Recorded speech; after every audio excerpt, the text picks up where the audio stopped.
इस कार्यक्रम के पुण्यार्चक हैं श्रीमती निशा, श्री राजेश भारेल्य, रौनक भारेल्य, रौली भारेल्य बड़कुर, अंकुर बड़कुर, रुआंक बड़कुर, नेहरू नगर, भोपाल, मध्य प्रदेश।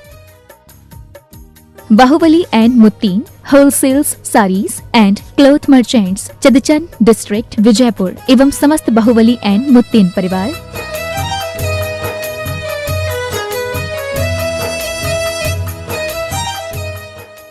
महावीरा ज़ीरोन, आपकी हर फसल का विश्वास। महावीरा ज़ीरोन 5 in 1 के साथ किसानों की खुशी हमारे लिए सर्वोपरि है। महावीरा ज़ीरोन RM phosphates, Indore, Dewas, Mumbai and Dhule. Customer care number 8956926412।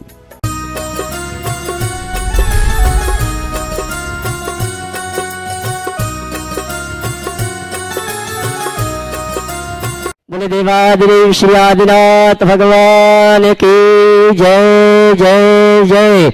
बोले देवादिदेव श्री चंदापुर भगवान की जय जय जय। बोले चिंतामणि पार्श्वनाथ भगवान की जय जय जय। संत श्रोमणि गुरुराचार्य श्री विद्यासागर जी महाराज की जय जय जय। प्रमाणिक संत गुणायतन प्रणेता शंकर समाधान भावना एक प्रवर्तक, जन जन के संत प्रखर वक्ता, बोले परम पूज्य मनीषी 160 प्रमाण सागर जी महाराज की। बोले परम पूज्य मुनिवर निर्वेक सागर जी महाराज की। बोले परम पूज्य मुनिवर श्री शीतल सागर जी महाराज की। तीर्थराज संदेशकर की तलहटी में स्थित गुणायतन परिसर से सायंकालीन संकर समाधान का कार्यक्रम हम और आप प्रारंभ करें। उसके पूर्व गुणायतन और श्री शिवायतन परिवार संकर समाधान में उपस्थित समस्त श्रावक श्राविकाओं का और साथ में पारस चैनल, जनवाणी चैनल और प्रमाणिक के माध्यम से जिस कार्यक्रम को घर में बैठ के देख और सुन रहे उन सभी का गुणायतन सेवायतन परिवार हार्दिक अभिनंदन स्वागत करता है। चलते हैं प्रतिदिन की भांति हम और आप परम पूज्य मुनिवर मुनि शंकरी श्री चरणों में नमन करते हुए आशीर्वाद प्राप्त करेंगे और निवेदन करेंगे टीवी चैनल के बहुचर्चित विश्व विख्यात संकर समाधान के कार्यक्रम के लिए दोनों हाथ जोड़ लेंगे, बोलेंगे हे मुनिवर नमोस्तु, हे गुरुवर नमोस्तु, हे मुनिवर नमोस्तु। आइए परम पूज्य मुनि शंकर के आशीर्वाद से हम और आप टीवी चैनल का बहुचर्चित विश्व विख्यात संकर समाधान का कार्यक्रम प्रारंभ करें। उसके पूर्व मैं उन सभी श्रावक परिवारों के नामों की घोषणा करना चाहूंगा जिन्होंने आज गुणायतन का अवलोकन करते हुए गुणायतन से जुड़ने का सौभाग्य प्राप्त किया है, निर्माण निधि के रूप में गुणायतन से जुड़ने का अवसर प्राप्त किया है। अगर उपस्थित है अपने स्थान में खड़े होकर गुरुवर का आशीर्वाद प्राप्त करेंगे और मैं चाहूंगा हमारे पुण्यार्जक परिवारों के लिए आपकी तालियों का सम्मान। श्रीमान अंकित जी सोनल जी विभांश जी होशंगाबाद, श्री अभय कुमार जी रजनी जी भोपाल, श्री अनुराग जी प्रियंका जी, श्रीमती चंद्रकांता जी गुड़गांव अगर उपस्थित है अपने स्थान में खड़े होकर गुरुवर का आशीर्वाद प्राप्त करेंगे और कैमरा में सभी को कवर करेंगे। और मैं चाहूंगा हमारे सम्मानित पुण्यार्जकों के लिए आप जोरदार ताली बजाकर इनके भावों की अनुमोदना करें।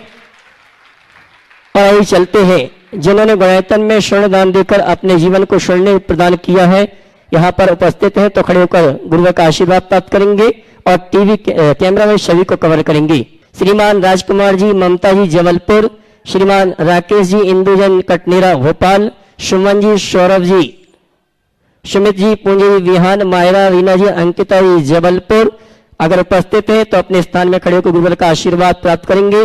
नीलांबरी वी वनकुदरी वेलगवी कर्नाटका अगर हमारे ये पुण्यार्जक उपस्थित है अपने स्थान में खड़े होकर गुरुवर का आशीर्वाद प्राप्त करेंगे। कैमरामैन सभी को कवर करेंगे और मैं चाहूंगा जोरदार ताली बजाकर इनका सम्मान करें। और आइए चलते हैं मैं उन परिवारों को मंच पर आमंत्रित करूंगा जिन्होंने गुणायतन में विशेष रूप से जुड़ने का सौभाग्य प्राप्त किया है स्वर्णदान देकर। स्वर्गीय कोमल चंद जी की स्मृति में धर्मपत्नी श्रीमती आशा रानी जी शांगा दमोह अगर उपस्थित है वे आए मंच पर परम पूज्य मुनिवर के श्री चरण में नमन करते हुए गुरु वंदना का सौभाग्य प्राप्त करेंगे। और उनके सम्मान के लिए मैं आवाज दूंगा हमारे गुणायतन ट्रस्टी श्रीमान अशोक जी, सुषमा जी सिंगई खुरई और उनके साथ हमारे गुणायतन के प्रशासक महोदय श्रीमान सिद्धार्थ जी आएंगे। आइए श्रीमान अशोक जी खोरई और साथ में श्रीमान सिद्धार्थ जी गुणैतन प्रशासक जी। और आइए अगले पुण्यार्जक को मैं आमंत्रित करूंगा जिन्होंने गुणैतन में स्वर्ण दान देकर अपने जीवन को स्वर्ण प्रदान किया है। श्वेता जी, सौरभ जी, सिद्धार्थ जी, गरगट्टे, बेलगांव, कर्नाटका। आइए और इनके सम्मान के लिए मैं सम्मान सहित आमंत्रित करूंगा हमारे वास्तविक डॉक्टर प्रद्युम्न जी और उनके साथ आएंगे श्रीमान रतन चंद जी सिंगोली गुणैतन ट्रस्टी।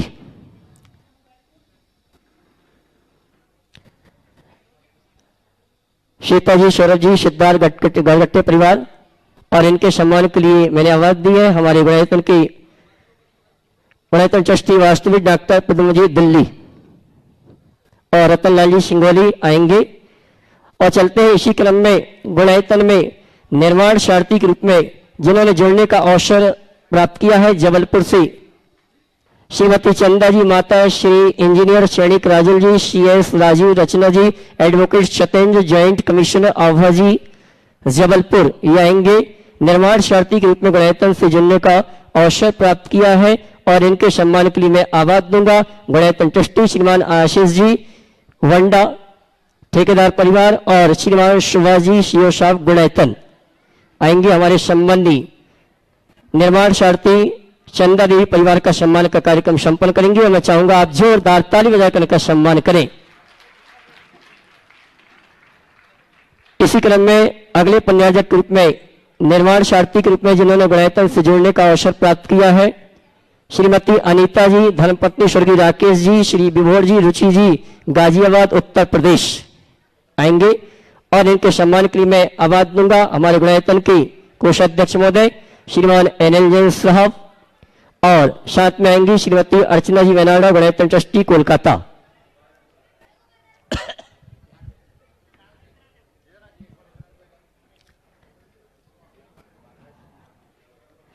श्रीमती अनीता जी परिवार मंच पर उपस्थित हैं। उनके सम्मान के लिए श्रीमान NL जैन साहब गुणैतन कोषाध्यक्ष महोदय,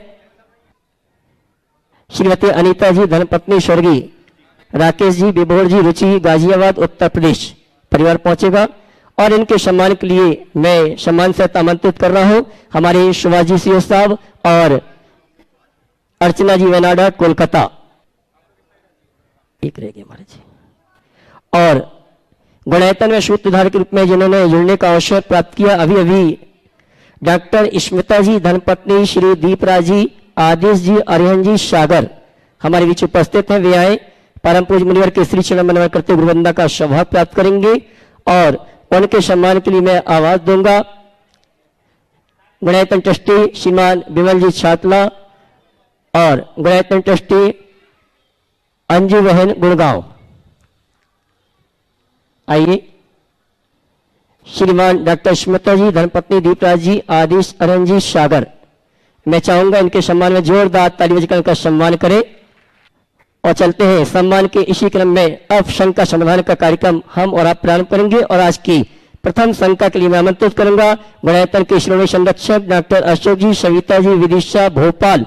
उसके बाद तैयार रहेंगे श्रीमती आभा जी पाटन।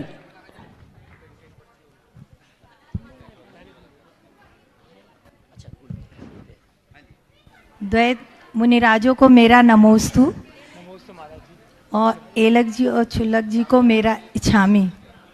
महाराज जी आज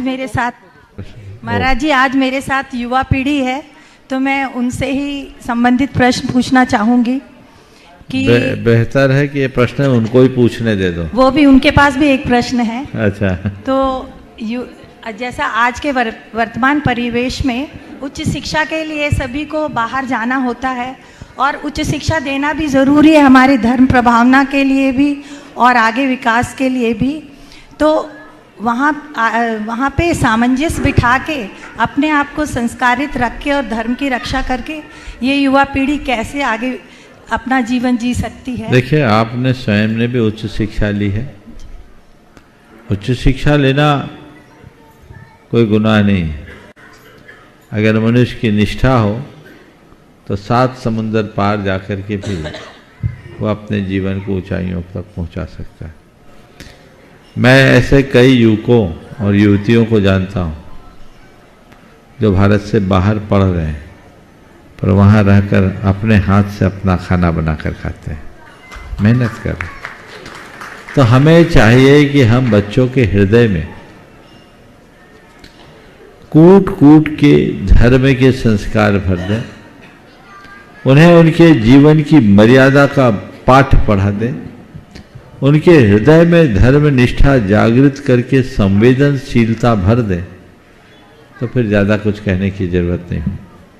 सभी से मैं कहना चाहूँगा कि हर व्यक्ति के जीवन की एक मर्यादा होती है, सीमा रेखा होती है, और उसे सुनिश्चित रखना चाहिए, उससे बाहर कहीं न जाए। गुरुजनों के पास बच्चों को संकल्पित कराएं और बीच बीच में बच्चों को उनके संकल्प का एहसास कराते जाएं, तो ये सारे कार्य बखूबी पूरे हो सकते हैं। और तीर्थ रक्षा के लिए आपके निर्देश चाहिए थे, आगे मतलब हमें क्या करना चाहिए? तीर्थ रक्षा के लिए इतना ही अभी सार में बताऊंगा। हम तीर्थों पर आना जाना शुरू करें, तीर्थों के प्रति हमारा रुझान बढ़े, तीर्थों में हमारी कोई भी एक्टिविटी ऐसी ना हो जो किसी को चुभे या तीर्थ की पवित्रता में बाधक बने। तीर्थों के संदर्भ में जागरूकता हो, जितने भी हमारे तीर्थ हैं उनके दस्तावेजों को हम व्यवस्थित करें, किसी भी प्रकार के दस्तावेज में कोई कमी है तो उसे पूर्ण करें। आज भी बहुत सारे तीर्थ मंदिर ऐसे हैं जिनके कोई दस्तावेज नहीं है, और जब कभी कोई की नीयत खराब होती है, आँच आती है, तो फिर आपके हाथ बंध जाते हैं, कटे रह जाते हैं, कुछ नहीं होता। तो दस्तावेजों को सुरक्षित करना चाहिए, और प्रत्येक तीर्थ के आसपास रहने वाले लोगों के साथ अपना ऐसा मधुर संबंध होना चाहिए कि उस तीर्थ पर कोई उंगली भी उठाए तो वो ढाल बन करके सामने आ जाए। ये अगर कार्य किया जाए तभी तीर्थों की रक्षा होगी। कोई सेना खड़ा करने से तीर्थ की रक्षा नहीं होगी, हम शक्ति के प्रदर्शन से तीर्थ को नहीं बचा पाएंगे। हम सही युक्ति अपना करके चलेंगे तो तीर्थ की रक्षा होगी। और एक बात और बताए देता हूँ, तीर्थों की रक्षा व्हाट्सएप और सोशल मीडिया से नहीं होगी, तीर्थों की रक्षा जमीनी हकीकत को समझने से होगी। आजकल लोग तीर्थ रक्षा के नाम पर अनेक प्रकार के अपने अपने बयान सोशल मीडिया में जारी करते हैं, लेकिन उनमें से कई बार ऐसा भी देखने में आया है कि उनका काउंटर रिएक्शन होता है, और उस काउंटर रिएक्शन का दुष्परिणाम भयानक होता है।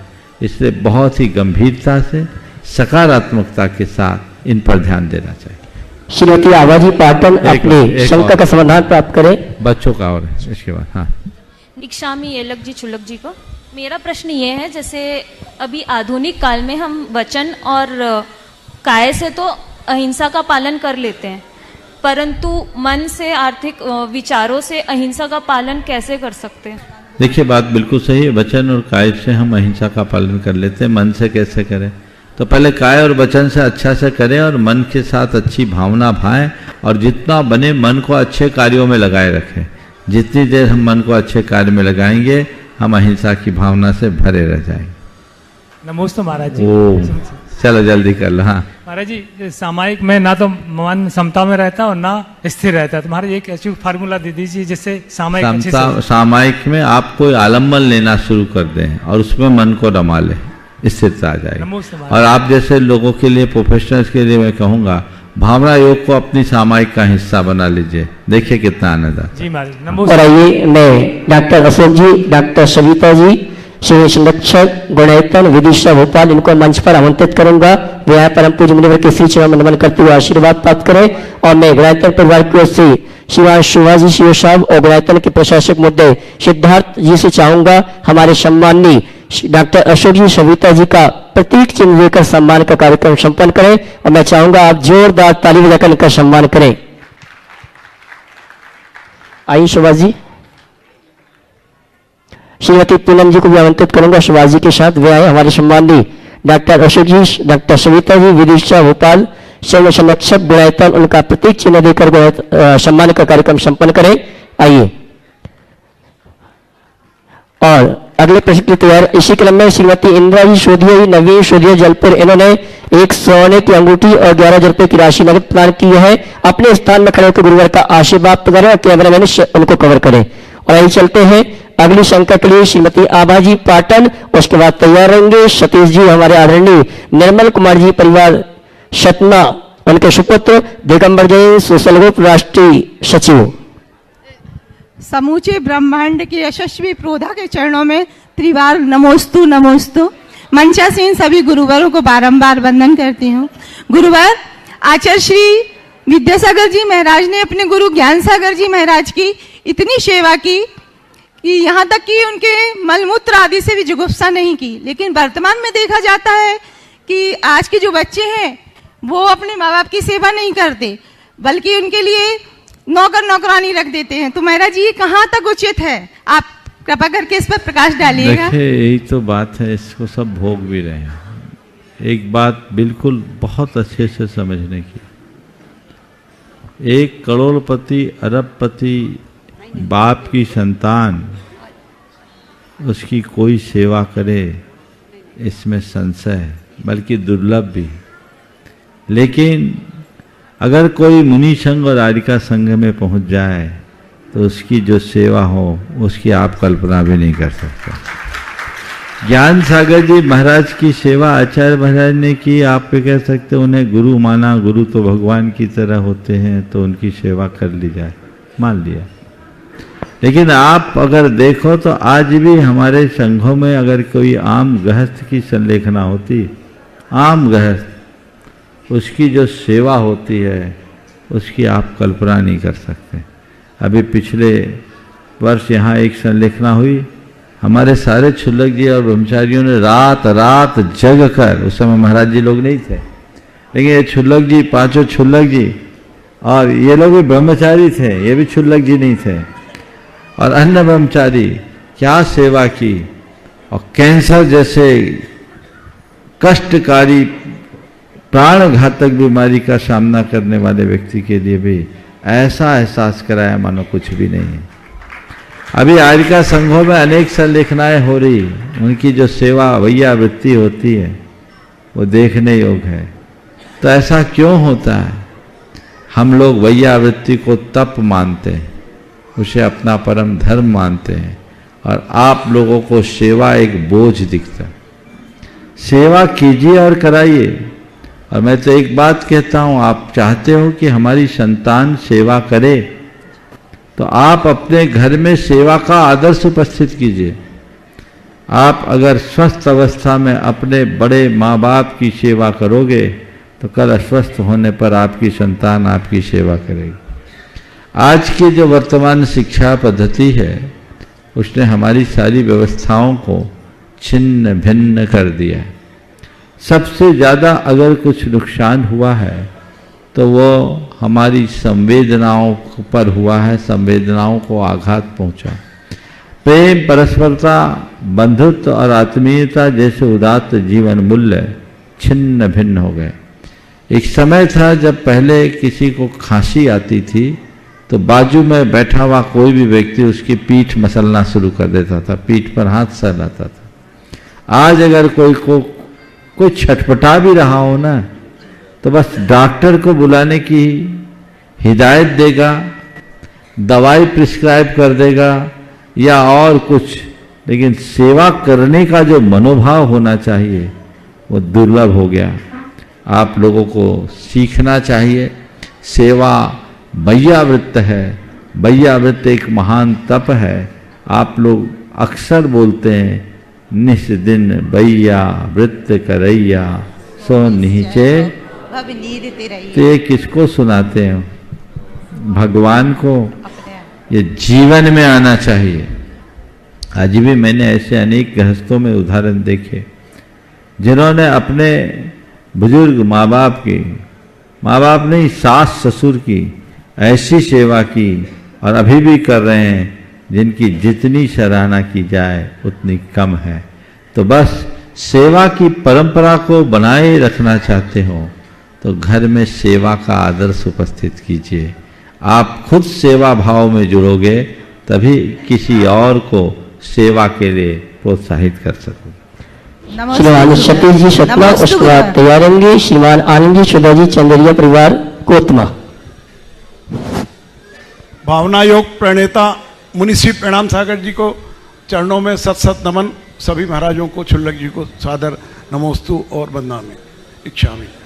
महाराज श्री, हम श्रावकों के 6 आवश्यक होते हैं: देव पूजा, गुरु पास्ती, स्वाध्याय, संयम, तप और त्याग। उनमें से पारस चैनल और जिनवाणी चैनल ने इतना प्रसारित कर दिया है कि सुबह 5 बजे से लेकर रात में 11 बजे तक कभी भी हम पारस चैनल या टीवी जिनवाणी चैनल खोलते हैं तो उसमें हमें देव पूजा और गुरुपास्ती से संबंधित कुछ ना कुछ अवश्य सुनने को, देखने को मिल जाता है। ये धार्मिक संस्कार आज की युवा पीढ़ी में अच्छे आ गए हैं कि धार्मिक क्रियाओं में वे निरंतर रत रहते हैं।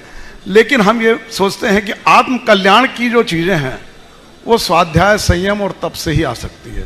वो हम जैसे लोगों में अभी कम रुचि है, उसमें रुचि बढ़ाने के लिए आप कुछ मार्गदर्शन दें। देखिए, इनमें से केवल एक काम जोड़ दो, वो है प्रवचन। अगर आप प्रवचन से जुड़ जाओगे तो स्वाध्याय होगा, और जिसका स्वाध्याय जुड़ेगा उसका अंतरंग बदलेगा, संयम और तप के मार्ग पर अपने आप लग जाएगा। हजारों लोग हैं ऐसे जो कहते हैं महाराज हमारे जीवन में तो आमूलचूल परिवर्तन हुआ। हो सकता है उनमें आप जैसे लोग भी शामिल हों। हमने सुना और हमारा जीवन बदला। तो जब श्रवण करते हैं तो प्रेरणा मिलती है, और यही प्रेरणा जीवन को बदलती है। तो अब हम आगे बढ़ें, एक प्रेरणा से दूसरी अनेक प्रेरणा जगती है, और वो प्रेरणा हमें उत्तरोत्तर जगा के रखना चाहिए। श्रीमान आनंद जी सुधा जी चंदेरिया परिवार कोतमा, उसके बाद तैयार होंगे रमेश चंद जी जमोरिया परिवार अंबिकापुर। मुनिवर द्वय को नमोस्तु नमोस्तु, एलक और छुल्लक श्री जी को हम इच्छामि इच्छामि। मुनिश्री, आपसे प्रश्न पूछ पाऊँ इतना तो ज्ञान हम लोगों को नहीं है। अभी एक प्रक्रिया से मैं गुजरा। पोस्ट रिटायरमेंट में सोचा कि इनिशियली जब पाठशाला में पढ़ता था, जब जैन धर्म पढ़ा था, बीच में पूरा छूट गया था। तो एक विधिवत अध्ययन के लिए सबसे पहले मैंने एक कोर्स किया जैन आर्कोलॉजी के ऊपर में। उसके बाद थोड़ी सी और एक जिज्ञासा हुई, तो फिर एक सर्टिफिकेट कोर्स किया जैन फाउंडेशन बेंगलोर का। फिर और भी थोड़ी सी इच्छा जागृत थी कि उसको विधिवत तरीके से आगे बढ़ाया जाए। तो मैंने सोचा क्यों ना मास्टर ऑफ आर्ट्स किया जाए Jainology and comparative religion studies में। तो जब मैं यूनिवर्सिटी तलाश रहा था तो मेरे को 2 यूनिवर्सिटी शॉर्टलिस्ट किया था। फिर अभी मैं जैन विश्व भारती इंस्टीट्यूट से master of arts Jainology and religion comparative studies take up किया हूँ।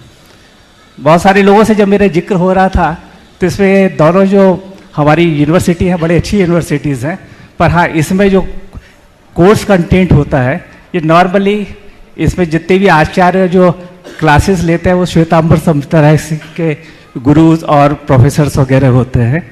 कुछ में डॉक्टर भागचंद जी वगैरह भी हैं। तो आपका तो प्रभाव और क्षेत्र इतना बड़ा है और आपका प्रभाव इतना अच्छा है, गुणायतन जैसी संस्था आपके पास है, क्यों ना एक नया यूनिवर्सिटी जैसा कुछ एक प्रयोजन हम आपके तरफ से। देखिए, आपने एक बहुत अच्छे बात यहाँ रखी जो सबके लिए उदाहरण बन सकती। आपने जो काम किया वो अनुकरणीय काम किया। रिटायरमेंट के बाद आप जैनोलॉजी में मास्टर्स करने के लिए तत्पर हो रहे। मैं आप सबसे कहूँगा, जितने लोग हैं जिनकी पढ़ाई पूरी हो गई, महिलाएं काम तो बखूबी कर ही सकती हैं, पुरुष वर्ग भी रिटायरमेंट के बाद अगर जैनोलॉजी में एमए और मास्टर्स करना शुरू कर दे तो जिन विश्वविद्यालयों में जैन चेयर स्थापित हैं वो जिंदा बने रहेंगे, वो रुकेंगे नहीं। अभी इंदौर यूनिवर्सिटी में भी ये सुविधा है, उदयपुर यूनिवर्सिटी में भी ये सुविधा है, अन्य कई विश्वविद्यालयों में ऐसी व्यवस्था है, लेकिन वहाँ स्टूडेंट्स नहीं है। इसलिए नहीं है क्योंकि आपको इसमें कुछ स्कोप नहीं दिखाई पड़ता। लोग सोचते वही पढ़ाई करो जिससे जल्दी नौकरी लग जाए, लेकिन नहीं, हमें अपनी संस्कृति की सेवा के लिए उत्साहित होना चाहिए और जहाँ भी हो इसे अपने कार्य में लेना चाहिए। पढ़ाई की कोई उम्र नहीं होती, जीवन की आखिरी सांस तक व्यक्ति विद्यार्थी बने रह सकता है और रहना भी चाहिए। तो ये जो आपने काम किया बहुत अच्छी बात है। आपने बात करते करते कहा आपके पास गुणायतन जैसी संस्था है, मेरे पास कुछ नहीं, मेरी पिच्छी और मेरा कमंडल है, इसके अलावा और कुछ नहीं, मेरा रत्नत्रय मेरे पास है। हाँ ठीक है, गुणायतन जैसी संस्था के लिए हमने मार्गदर्शन दिया है, प्रेरणा दी है, लेकिन सबका अपना अपना कार्य क्षेत्र है। एक नया जैन विश्वविद्यालय खोलना बहुत बात की बात है। पहले जिन विश्वविद्यालयों में जैन विद्या के अध्ययन अध्यापन की सुविधा है उन्हें तो हम आगे बढ़ाएं। विद्यालय खुल जाएगा और पढ़ने वाले नहीं होंगे तो मतलब क्या होगा। इसलिए मैं आपके सुझाव को स्वीकार करता हूँ। ऐसे सुझाव तो बहुत आते हैं, रोज आते हैं, लेकिन आप सबको एक संदेश जरूर देना चाहता हूँ कि आप आगे पढ़ाई जारी रखें। कम से कम जाने तो जैन दर्शन क्या है, प्राकृत क्या है। जैन दर्शन और प्राकृत का अध्ययन अगर आप लोग करते रहेंगे तभी हमारी संस्कृति आगे बढ़ पाएगी और तभी इन विश्वविद्यालयों में हमारी एंटिटी बनी रहेगी। यदि इसे हमने भुला दिया तो सब कुछ खत्म होगा। मैं आप सबसे कहता हूँ ऐसा करिए तो अनावश्यक बातों से बच जाएंगे। व्यर्थ में सोशल मीडिया में अपनी एनर्जी खपाने की जगह कुछ जिनवानी का आलोढ़न करो, जिनवानी का अध्ययन करो, जिससे जीवन को आगे बढ़ाया जा सके। यहाँ रमेश चंद जी, रोहिणी जी, जमोरिया परिवार, अंबिकापुर। उसके बाद तैयारेंगी डॉक्टर संध्या जी सागर। नमोस्तु महाराज जी, नमोस्तु। इच्छा भी महाराज जी, अच्छा महाराज जी, मेरा एक शंका है महाराज जी, मेरा एक शंका है। जब हम गर्भगृह में प्रक्षाल करते हैं प्रतिमाओं का, तो हमारी जो वेदी होती है, जो वेदी में जो सीढ़ी होती है, और हम अपने कपड़े से वहाँ पे भी हाथ लगा देते हैं और प्रतिमा में भी हाथ लगा देते हैं, ये कहाँ तक उचित है महाराज जी, और हमको क्या सावधानी बरतनी? अरे भाई, ये तो जनरल नॉलेज की बातें हैं, आपको खुद विवेक रखना चाहिए। आप शुद्धि में तो जहाँ तहाँ हाथ नहीं लगाना चाहिए, विवेक और विनय से कार्य करना चाहिए। ओम नमोस्तु। डॉक्टर संजय जी सागर। उसके बाद सम्मान से आवाज दूंगा भारतवर्षीय दिग्मर्जन प्रशासनिक प्रशिक्षण संस्थान जयपुर के board of director Shrimati Abha ji, joint commissioner, Satyan ji advocate high court, Amitabh ji Bharti member of MP high court और श्रीमती स्मृति भारती एडवोकेट हाईकोर्ट। एक साथ सभी खड़े जाए। परम पूज गुरुवर के श्री चरणों में कोटि कोटि नमोस्तु। मंच आसीन एलक जी छुलक जी के श्री चरणों में इच्छा में। एक सीधा रास्ता हमको कुशल ड्राइवर नहीं बना सकता, वैसे ही जीवन में ठोकरों का सामना किए बिना हम मजबूत नहीं बन सकते। तो गुरुवर, हमारा यह प्रश्न है कि जीवन रूपी गाड़ी को चलाने के लिए जीवन पथ पर चलते हुए एक कुशल ड्राइवर की भूमिका कैसे निभाएं ताकि जीवन संतुलित बना रहे। कुशल ड्राइवर कैसे बने कि जीवन संतुलित बने? जी महाराज। देखिए, अगर ड्राइविंग की बात करते हैं तो कोई भी व्यक्ति सीधे स्टीयरिंग नहीं संभालता, उसे शुरुआत में प्रशिक्षण लेना पड़ता है। लेकिन वो प्रशिक्षण कुछ दिनों का होता है जो दूसरों से लेते हैं। उसके बाद जो उसकी कुशलता आती वो खुद के अनुभवों से आती। अपने जीवन को उसके गंतव्य तक कुशलतापूर्वक ले जाना चाहते हो, या यूं कहें कि आप जीवन गाड़ी के कुशल ड्राइवर बनना चाहते हो, तो उसका एक ही उपाय है, जीवन के आधारभूत बातों का ज्ञान करो जो ड्राइविंग सिखाते समय जरूरी है, और फिर जीवन पथ पर चलना शुरू कर दो। जीवन के साथ घटने वाली हर घटना और प्रसंगों को बारीकी से देखो, कुछ न कुछ सीखने को मिलेगा, और हर अनुभव हमारे जीवन में ज्ञान का एक नया कोष खोलेगा, जीवन का विकास होगा। तो हम गुरुजनों से कुछ सीखे और चल पड़े। समय हमें बहुत बड़ा पाठ पढ़ाता है, जो हमारे जीवन की बेहतरी का आधार बनता। भारतवर्षीय दिगंबर जैन प्रशासनिक प्रशिक्षण संस्थान जयपुर के बोर्ड ऑफ डायरेक्टर से श्रीमती आभा जी, सत्यन जी, अमिताभ भारती जी और श्रीमती स्मृति भारती, उसके बाद तैयार श्रीमती कांता शेट्टी, श्रीमती हीरा जी वरियात्ता हजारीबाग। परम पूज्य गुरुवर सहित समस्त मुनि संघ के चरणों में बारंबार नमोस्तु नमोस्तु नमोस्तु। आचार्य गुरुवर श्री विद्यासागर जी महाराज द्वारा संचालित भारत का प्रथम प्रशासनिक प्रशिक्षण संस्थान जो मढ़िया जी जबलपुर में संचालित है, वर्तमान में उसमें 110 बच्चे अध्ययन कर रहे हैं और हमारे लिए गर्व का विषय है कि उसमें से 40 बच्चे प्रीलिम्स में सिलेक्ट होकर अभी मेंस की तैयारी कर रहे हैं।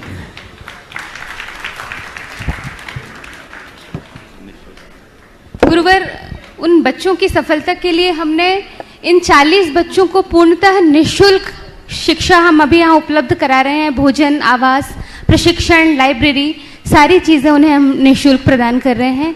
बस जो एक चीज़ की कमी है वो है आपका आशीर्वाद। तो बस हम इतना चाहते हैं कि दिसंबर में बच्चे मेंस लिखने वाले हैं, तो आपका आशीर्वाद बच्चों तक पहुंच जाए। आपके मुखारविंद से निकला हुआ एक एक शब्द उनमें असीम ऊर्जा का संचार करेगा और जब भी उनका मनोबल गिरेगा वो आपके शब्द ज़रूर याद करेंगे और निश्चित तौर पर सफल होंगे। तो आपसे आशीर्वाद की आकांक्षा है गुरुदेव।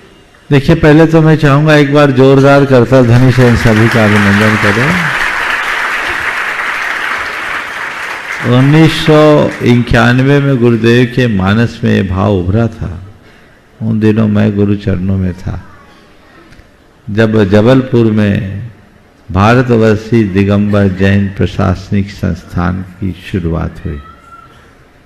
तब से अब तक अनेक लोग वहाँ से पढ़ लिख कर आगे बढ़े और आज विभिन्न क्षेत्रों में, विभिन्न प्रशासनिक पदों में अपना दायित्व निभाते हुए समाज की सेवा कर रहे हैं।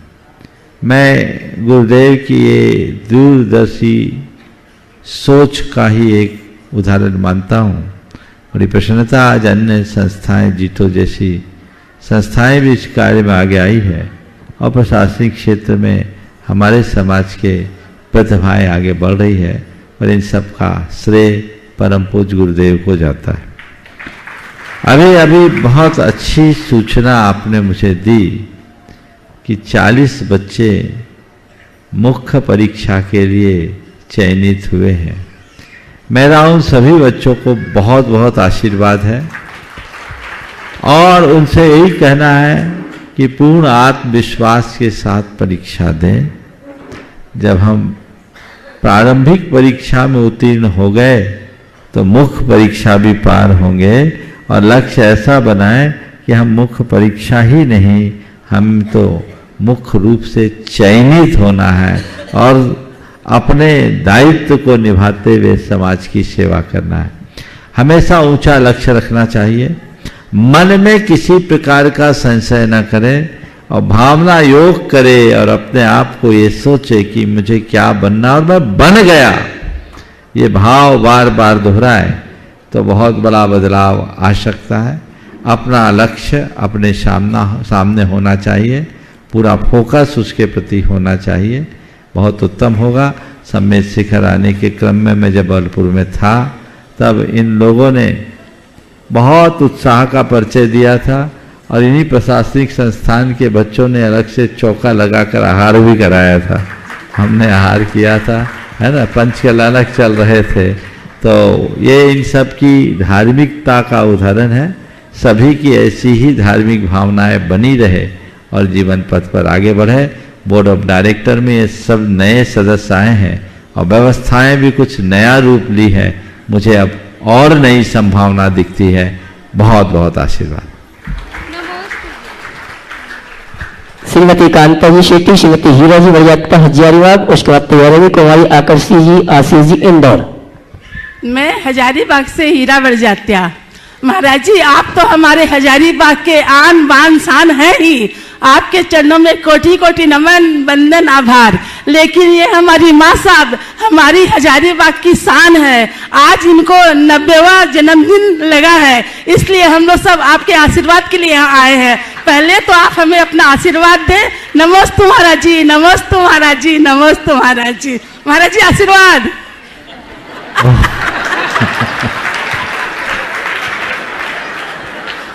महाराज जी एक कहावत है महाराज जी कि पीपल के पत्तों के जैसे मत बनो, क्योंकि वक्त आने पर वो सूख कर गिर जाते हैं। बनना है तो मेहंदी के पत्तों की तरह बनो, जो पीस करके भी दूसरों की जिंदगी को रंगीन बना देते हैं। तो महाराज जी मेरी शंका है कि हम मेहंदी के पत्तों की तरह कैसे बने कि हमारे रहते हुए दूसरों की जिंदगी रंगीन बन जाए, हमारे रहते हुए दूसरों की जिंदगी खुशियों से भर जाए। नमस्ते महाराज जी, नमस्ते महाराज जी, नमस्ते महाराज। मैं आपकी बात को थोड़ी दूसरी दिशा में ले जाना चाहता हूँ। आपने पीपल के पत्ते को कमतर आंका है। मेहंदी का पत्ता जरूर सूख करके भी दूसरों के जीवन को रंगीन बनाता है, लेकिन मुझे पीपल का पत्ता उससे ज़्यादा भाता है जो ये बताता है ये रंगीन दुनिया का कोई मतलब नहीं है, ये भी एक दिन बीत जाने वाला। जीवन की सच्चाई को समझो, ये जीवन ही पीपल के पत्ते की तरह है कि नहीं?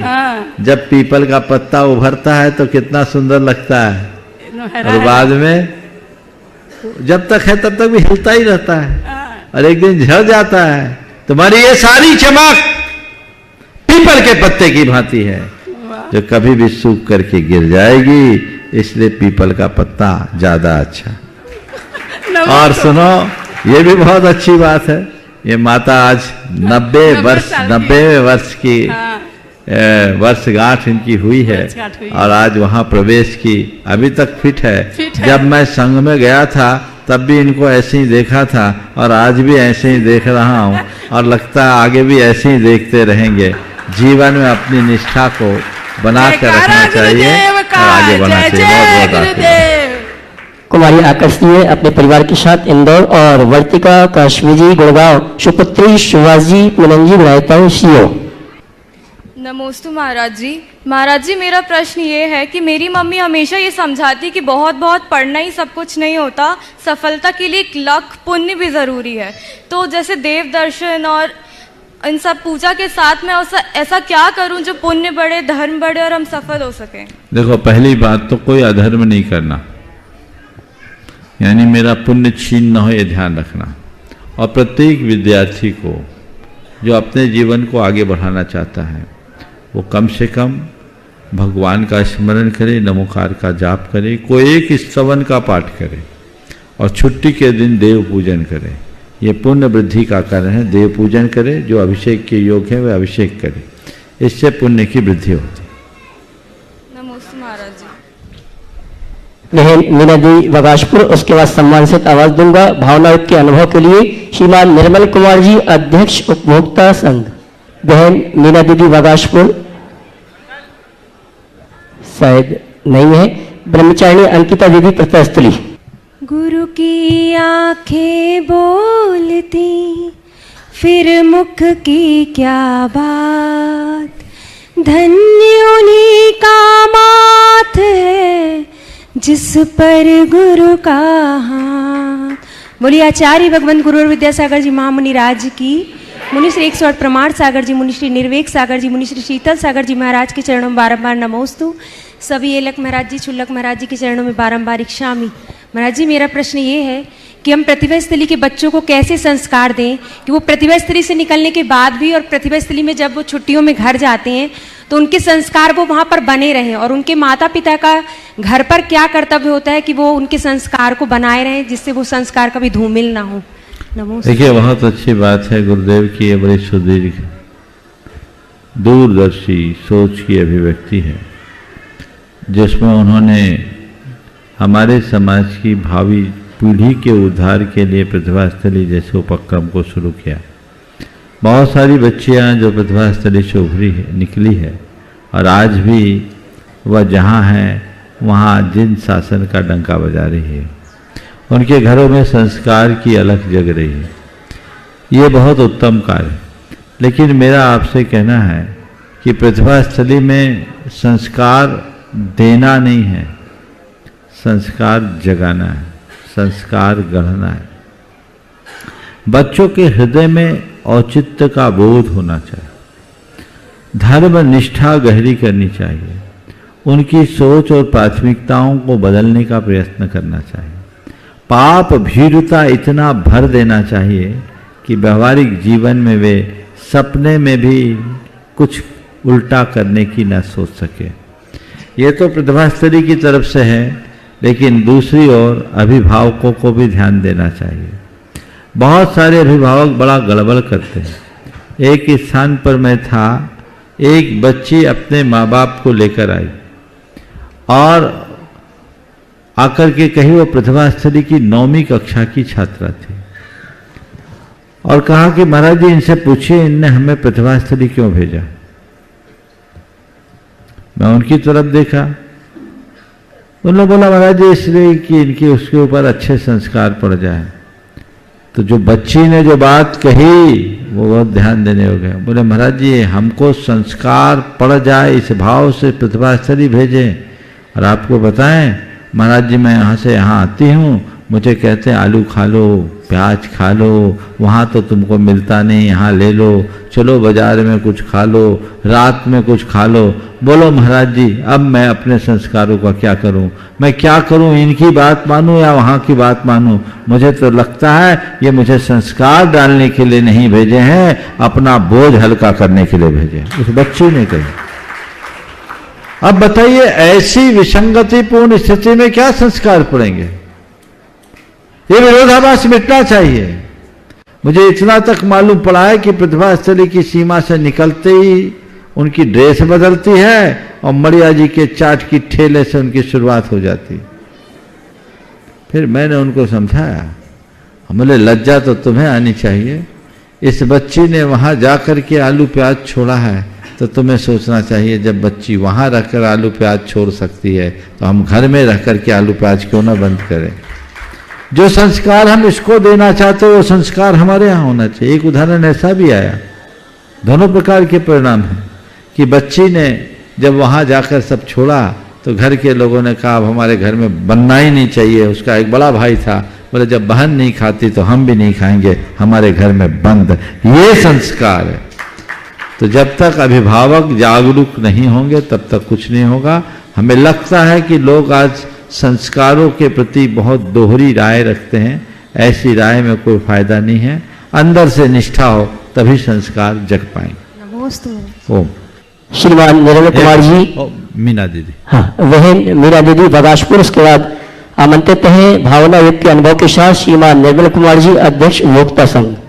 सभी मुनि राजों के पावन चरणों में बारंबार नमोस्तु नमोस्तु नमोस्तु। आप बोलो। हाँ महाराज जी, मेरा प्रश्न है कि आचार्य श्री का नाम विद्याधर और विद्यासागर क्या उन्हीं मुनिराज के नाम पे पड़ा है जो महामुनि विद्याधर थे, विद्यासागर जी थे, जिनकी संलेखना स्थल पर श्रीमती जी जाती थी, माता श्रीमती जी जाती थी। वो विद्यासागर नहीं थे, वो शायद विद्याधर महाराज थे और मुझे पूरा ठीक से याद नहीं महाराज जी, विद्यासागर ही उनका नाम था, महामुनि विद्यासागर जी। हो सकता है उनने उसी आधार पर विद्याधर नाम रखा हो और बाद में फिर ज्ञान सागर जी ने विद्यासागर बना दिया।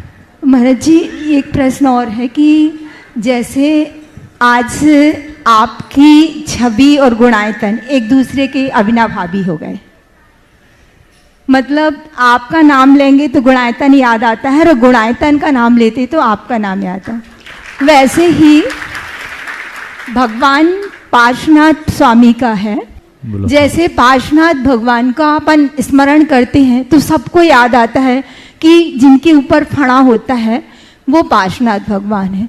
और यदि जिनकी जो पहचान है उसको हम क्यों मिटा रहे हैं आज? क्यों मिटाने की जरूरत नहीं। मतलब बिना फणा वाली प्रतिमाएं ऐसा है पार्श्वनाथ भगवान की क्यों बनाई? ऐसा है कि पार्श्वनाथ भगवान की बिना फना वाली प्रतिमाएं पहले भी बनती रही, आज बन रही है, ऐसी बात नहीं है। फना वाली और बिना फना वाली दोनों प्रकार की प्रतिमाएं उपलब्ध है और हमें दोनों में कोई लगाने में कोई बाधा नहीं है। अगर कोई ऐसा कहे कि कोई फना वाली प्रतिमा को हटा दो तो ये गलत है। तो फनावली वाली बनी है तो फनावली वाली, और बिना फनावली है तो बिना फनावली। नीचे अंकित सर्प का चिन्ह पार्श्वनाथ का महत्व दर्शा देता है। इसलिए इस विषय में हमें किसी प्रकार का आग्रह नहीं करना चाहिए। अगर कोई आग्रह विशेष से ऐसा करता है तो उचित नहीं है। हमारे लिए दोनों में पार्श्वनाथ भगवान के दर्शन होने चाहिए। श्रीमान निर्मल कुमार जी अध्यक्ष पूर्वता संघ, उसके बाद महामंत्री गौशाला सतना श्रीमान रोहित जी। हाँ, एक आचार्य महाराज का पुराना चित्र, आर्या जी, अर्जन्या जी, आराध्या जी, श्रेयास जी फिरोजाबाद से आचार्य श्री का बहुत सुंदर चित्र गुरुवर की मैं क्या करूंगा, रखो हाथ समर्पित कर रहे हैं। ठीक। गुरुदेव, आपके भावना योग से मैं एमराज से छूट कर आया हूं। मेरा जीवन बिल्कुल समाप्त हो चुका था। गुरुदेव, इस भावना योग के जो शब्द आपने लिखे, शब्दकोश, पूरे विश्व में किसी भी मुनि ने आज तक इस भावना योग को नहीं बनाया। इस भावना योग ने पूरे विश्व में एक क्रांति फैला दी है। हमारा ये बेटा खड़ा हुआ है, योग चलाता है। 1000 गुरु जो प्रातः काल में योग सिखाते हैं बच्चों को, उसमें इस बच्चे ने भावना योग जोड़ करके एक क्रांति पैदा की है। ओम जो बोलते हैं पूरे शरीर को हिला देता है। मैं गुरुदेव अपनी इस यमराज से कैसे छूट कर आया हूं उसकी कहानी बाद में बताऊंगा, 2 मिनट के लिए। संक्षेप में पहले संक्षेप में बताना चाहता हूं, केवल आपके चरणों में बस 2 मिनट लूंगा। मेरे आदर गुरुवर 108 प्रमाण सागर सत्संग के सादर चरणों में समर्पित।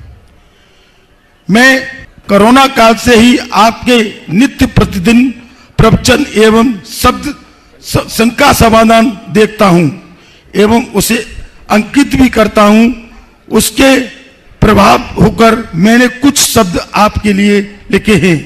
हे गुरुवर, रत्नत्य की साधना में रत धीर वीर गंभीर परम पूज्य आचार्य श्री प्रमाण सागर जी महाराज, आचार्य नहीं मुनि, हाँ मुनि श्री प्रमाण सागर जी महाराज, आप साधु जगत के आभूषण हैं। हिमालय से ऊंचे, सागर से गहरे, हीरे से चमक, सूरज सा तेज, चंद्रमा सी शांत छवि, और जिनकी आत्मा के आगे चंदन भी फीका पड़ जाता है, वह व्यक्तित्व के हस्ताक्षर हमारे श्री प्रमाण सागर जी महाराज, मेरे आराध्य गुरुवर का जैन साहित्य के संगठन के प्रति आपकी लगन अथैनीय है। स्वयं आग शास्त्रा का अध्ययन करते हुए श्रावक जगत को आग बाग ज्ञान का स्वाध्याय कराते कराते मेरे समस्त जगत के आराध्य गुरुवर बन गए हैं। आप सीधे सीधे भावना योग के बारे में बोलिए, समय कम है। अपनी प्रेरणा के गुणायतन का जो स्वरूप दिया है उसे जैन एवं जैनत सत समाज एवं संपूर्ण विश्व युगों युगों तक याद करता रहेगा। आपने कई बार से भावना योग बनाया, उसकी लाखों लोग लाभान्वित हुए हैं, जिनसे एक मैं भी प्रभावित हुआ हूं। वर्षों से आपके प्रत्येक प्राणी मात्र को जो भावना योग से ठीक किया है, उसके लिए हम आपकी भगवान से दीर्घ जीवन की कामना करते हैं। जब शब्द किसी का गुणगान करते करते थक जाए और उस व्यक्ति को प्रभावित न कर पाए, तो समझना कि वह महान व्यक्तित्व के अन्य कोई नहीं वरन वह तो हमारे गुरुवर आचार्य प्रमाण सागर जी हैं, जिनकी गहराई के मापदंड को सागर भी छोटा नजर आए, तब जिनके तेज को अभिव्यक्त करने के लिए सूरज भी शर्मा जाए, तो समझना हमारे गुरुवर श्री प्रमाण सागर जी महाराज जी हैं। मेरी दृष्टि में मेरे आराध्य गुरुवर के विचार वर्तमान परिप्रेक्ष्य में जैन जगत एवं संपूर्ण मनुष्य जगत के लिए अनुकरणीय हैं तथा युवा प्रतिभाओं को प्रोत्साहित करने के लिए तरीके युग परिवर्तन की क्षमता रखते हैं। 108 प्रमाण सागर जी महाराज का आशीर्वाद और विश्वास सदैव मुझ पर, मेरे परिवार पर बना रहे। मेरी श्रद्धा भी पूज मेरे आराध्य गुरुवर के प्रति अखंड बनी रहे। आचार्य गुरुवर के वीर प्रभु से उनकी दीर्घायु की प्रार्थना करते हुए ये निवेदन आप करता हूं। मूल बात बोलो जिससे। हाँ हुआ क्या? हाँ, आप सुनो इनकी बात सुनो, मैं मेरी बात सुन लो। 2019 एक मिनट, इनकी बात बहुत गंभीरता से सुनिए। जो बात आप सुनोगे आपके हाथ नहीं रुकेंगे। सुनिए इनने क्या अनुभव किया है। 2019 में मेरा एक्सीडेंट हुआ और ये मेरी पसली टूट गई और मेरा ये कंधा टूट गया। उसके बाद सुबह प्रातः में जा रहा था तो एक सांड ने मुझे पीछे से उठा करके और नाले में फेंक दिया। 5 जो मेरा शरीर था वो नाले के अंदर था, सर पूरा, और पैर ऊपर थे। तो मेरा उसमें फोटो रखा रहता प्रमाण सागर महाराज जी का और विद्यासागर महाराज जी का। मैं भक्त हूं, ये किताब मेरे पास है। तो वो जान मेरी बच गई, लोगों ने निकाल दिया। उस वक्त क्या हुआ, मेरे शरीर में पानी भर गया। 5 बोतल पानी निकली, 6 बोतल शरीर से पानी डालता था, निकालता था। अब मुझे फेफड़ों की टीबी बन गई और मेरा फेफड़ा ये देख रहे हैं आप, एक छोटा है एक बड़ा है। फोकस करो। ये देखिए आज की स्थिति में इस जो फेफड़ा है ना, उसको रिपेयर करने के लिए पूरे दिल्ली के और पूरे के डॉक्टरों ने 50 लाख रुपए का खर्चा बताया था। तो मेरी स्थिति नहीं थी कि इस 50 लाख रुपए इसमें खर्च कर सकूं, क्योंकि मेरी स्थिति इस तरह की नहीं थी। मैं रिटायर्ड व्यक्ति हूं और मैं कंज्यूमर फोन को चलाता हूं, उपभोक्ता के न्याय दिलाता हूं और जागरूकता करता हूं। ये मेरा फेफड़ा एक बड़ा है एक छोटा है। अब हुआ क्या, गुरुदेव का भावना योग मैं टीवी में देखता ही था। 2022 में गुरुदेव के चरणों में आया और गुरुदेव चरणों में आया, भावना योग सीखा मैंने और सिखाया। प्रातःकाल मैं अपने बच्चों को भावना योग से 5 बजे जगाता हूं, जगाता रहा, भावना योग करता रहा। तो वो मेरी जो सांस थी ना, जो बंद थी बिल्कुल, वो धीरे धीरे सांस आने लगी। तो मुझे ये आभास हो गया। फिर मैंने कुछ चीज डॉक्टरों को दिखाई और डॉक्टरों को दिखाने के बाद जो 50% था इस रिपोर्ट में, जो ऑल इंडिया की रिपोर्ट थी, 50% जो फेफड़ा काम कर रहा था वो मेरा 60, 65, 70 तक पहुंच गया है। 70 तक पहुंच चुका है भावना योग से। तो डॉक्टर आश्चर्य करने लगे, तुम्हारा फेफड़ा तो बिल्कुल डेड हो गया था और हमने मना कर दी थी, इसकी रिपेयर नहीं हो गई, किसी भी सूरत में अब आपका ऑपरेशन करना पड़ेगा। तो भावना योग ने जो मेरे क्रांति पहुंचाई, जो आज बोल रहा हूं मैं आपके सामने, इस लाखों जनसंख्या के सामने, जो मेरा ये लाइव टेस्टिकास्ट हो रहा है, मैं ये देखता हूं कि भावना योग ने मेरा जीवन को, मेरे परिवार के जीवन को किस तरह से अवैधान दिया है। अगर मेरे पास आज ये भावना योग नहीं होता तो शायद इमरात से मैं किसी तरह से जीत नहीं सकता था। मेरे बच्चों ने कह दिया था कि मेरा फादर जो है चारपाई में लेटा हुआ, अब नहीं उठेगा। इसलिए भावना योग ने मेरे को एक क्रांति पहुंचाई है। बहुत सुंदर। अभी आपने हो गया, आपकी बात हो गई ना। निर्मल जी की बात आप लोगों ने सुना, ये अपने आप में मिराकल है कि नहीं? पर ये सब कब घटेगा? जब आपकी श्रद्धा होगी। भावना योग का प्रभाव कम, भावना योग के प्रति इनकी श्रद्धा का प्रभाव ज्यादा है। अब कोई सोचे अरे यही वाक्य दोहराने से क्या होगा, तो कुछ नहीं होगा। दिमाग लगाओगे तो कुछ नहीं होगा। भावना योग केवल भावनाओं का योग है। जो जाओगे तो अलग लाभ होगा। इसलिए आए दिन ऐसे उदाहरण आते रहते हैं सबके अनुभवों में, लेकिन ये उदाहरण अपने आप में एक अजूबा है। समझ गए? इन्होंने समय लिया, लेकिन जो आपको सुनाया वो समय के लिए न्याय है, ऐसा मान लेना चाहिए। एक बार जोरदार करतल ध्वनि से अभिनंदन कीजिए। मैं भगवान से प्रार्थना करता हूं कि यमराज को हरा दिया है अब यमराज को हराने मात से काम नहीं चलेगा, यम को मारने का रास्ता अंगीकार कर लो और अंत में संलेखना धारण करके अपने जीवन का उद्धार करना है। हमें मरना नहीं है। क्या बोल रहा हूं? हमें मरना नहीं है, शरीर बदलना है। शरीर बदलने का लक्ष्य लेकर चलेंगे तो हमारा जीवन धन्य हो सकेगा। ठीक है, बस हो गया समय। गौशाला महामंत्री सतना से रोहित जी, उसके बाद गायत्री ट्रस्टी आशीष जी, श्रीमती नवी जी, ठेकेदार परिवार बंडा। महाराज श्री के चरणों में त्रैवा नमोस्तु। सभी छुल्ला गिलक महाराज जी को इच्छामी। महाराज जी, मेरा प्रश्न ये है कि जब हम किसी के चौके में आहार देने जाते हैं तो प्रायः आहार सामग्री उसी चौके से लेके जो श्रोती हुई उनके द्वारा दी जाती है उसको देते हैं।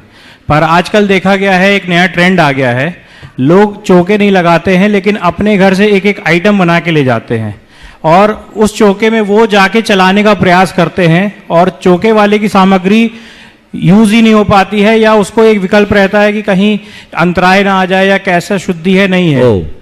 देखो, स्वच्छाति सर्गो दानम, अपना द्रव्य दान में देना चाहिए, लेकिन वह भी व्यवस्थाओं को देखते हुए।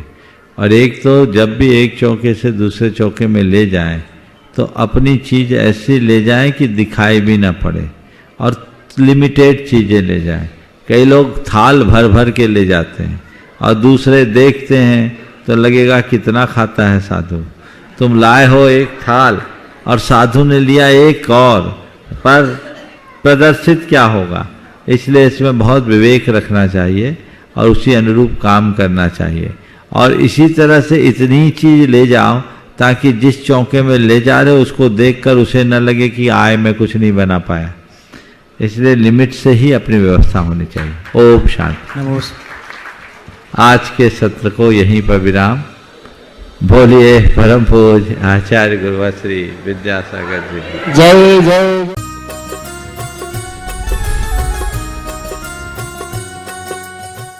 इस कार्यक्रम के पुण्यार्चक थे Shrimati Nisha, Shri Rajesh Bharalya, Raunak Bharalya, Rauli Bharalya Badkur, Ankur Badkur, Ruank Badkur, Nehru Nagar, Bhopal, Madhya Pradesh. Bahubali and Muttin wholesales saris and cloth merchants, Chadchan district, Vijaypur एवं समस्त बाहुबली एंड मुत्तीन परिवार।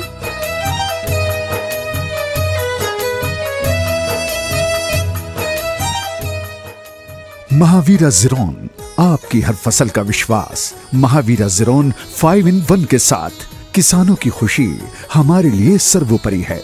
महावीरा ज़ीरोन RM phosphates, Indore, Dewas, Mumbai and Dhule. Customer care number 8956926412।